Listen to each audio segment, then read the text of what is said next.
दोस्तों आप भी जानते हैं कि मॉडर्न लाइफ स्टाइल ने हमें इतना स्ट्रेस दे रखा है कि हमारा मन हमेशा एंग्जाइटी से भरा रहता है। हम अपने मन को चाहे कितना भी शांत करने की कोशिश करते हैं लेकिन वो शांत नहीं होता है और ना ही अहंकार को बोझ को दूर हटाता है। रिजल्ट में हमेशा स्ट्रेस ही रहता है। हमारे मन के अंदर जो रिएक्शन, जेलेसी, कंपेरिजन के फीलिंग भरे हैं वो लाइफ में हर सेकंड नेगेटिव भरते रहते हैं। अब सवाल ये उठता है क्या हम अपने माइंड को इसी हाल में छोड़ दे, लाइफ को हर पल नेगेटिव में जीते रहे? क्या हमें बिखरे हुए बेचैन मन को समेटने का कोई भी उपाय नहीं करना चाहिए? क्या हमें ऐसा कुछ भी नहीं करना चाहिए जो ज्यादा फोकस और प्रोटेक्टिव बनाए? आप सभी कहेंगे हाँ करना चाहिए। तो चलिए हम आपको मेडिटेशन की जर्नी पर ले चलते हैं, क्योंकि हमें ज्यादा फोकस और प्रोटेक्टिव बनाने में मेंटल हेल्थ का उतना ही कंसीडरेशन होता है जितना फिजिकल हेल्थ का। इसलिए अगर आप बिखरे मन को समेटना चाहते हैं, उसे फोकस बनाना चाहते हैं, मेडिटेशन का सहारा लीजिए। वैसे आपको लगता है कि आप रिलैक्स होकर भी स्ट्रेस को दूर भगा सकते हैं, तो आपको मेडिटेशन की कोई जरूरत नहीं है। इस बात को ध्यान से समझिए कि मेडिटेशन करना रिलैक्सेशन से बहुत अलग है। रिलैक्सेशन से हम अपने मेंटल लोड को बस थोड़ी देर के लिए तो अपने से दूर कर पाते हैं, लेकिन मेडिटेशन हमें अंदर से एनर्जेटिक बनाता है, हमारी लाइफ को बैलेंस करता है, हमें उस मेंटल स्टेटस में ले जाता है जहां हम किसी कारण के बिना भी खुश रहना सीख सकते हैं। ये हमारी पर्सनैलिटी में सारे अच्छे गुण भरता है जो किसी भी अच्छे इंसान में होना चाहिए, क्योंकि लाइफ को हम नए परफेक्शन को देखने लगते हैं। सच झूठ में जीना,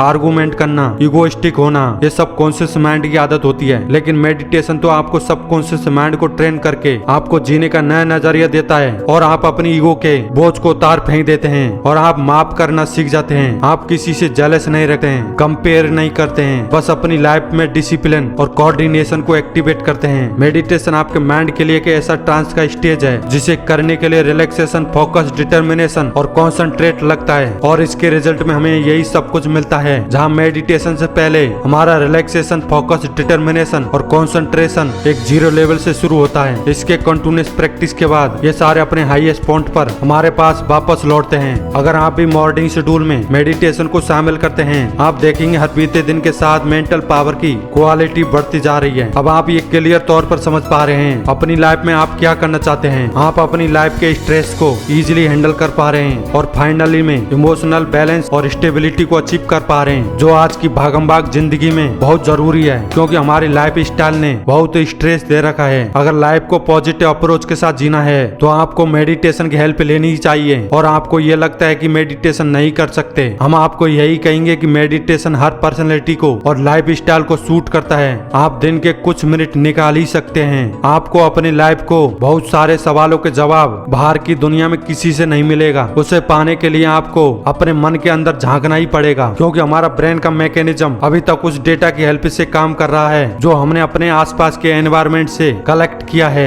इसे यूं कहे तो गलत नहीं होगा कि अभी तक हम दुनिया को दूसरे के परफेक्शन से देख रहे थे, इसलिए हमारा थॉट प्रोसेस भी बहुत लिमिटेड हो गया था और हम लाइफ की अनलिमिटेड पॉसिबिलिटी को नहीं देख पा रहे थे। हमारे माइंड की आदत होती है जब हम कुछ नया नहीं सोच पाते या नया कुछ नहीं कर पाते तो उलझा हुआ सा फील करते हैं, और यही हमारे स्ट्रेस का कारण है, क्योंकि पुरानी चीजें हमें बोर कर रही है और नया कुछ मिल नहीं रहा है। इस रीजन से हमारे अंदर सिर्फ नेगेटिव फीलिंग बढ़ जाती है। इसलिए हम आपको सजेस्ट कर रहे हैं कि जब तक आप नेगेटिव फीलिंग से नहीं निकलेंगे तब तक आप अपनी जिंदगी को एक नए परफेक्शन से नहीं देख सकते हैं। आपको वीडियो कैसी लगी कमेंट में जरूर बताएं और शेयर करना नहीं भूलें।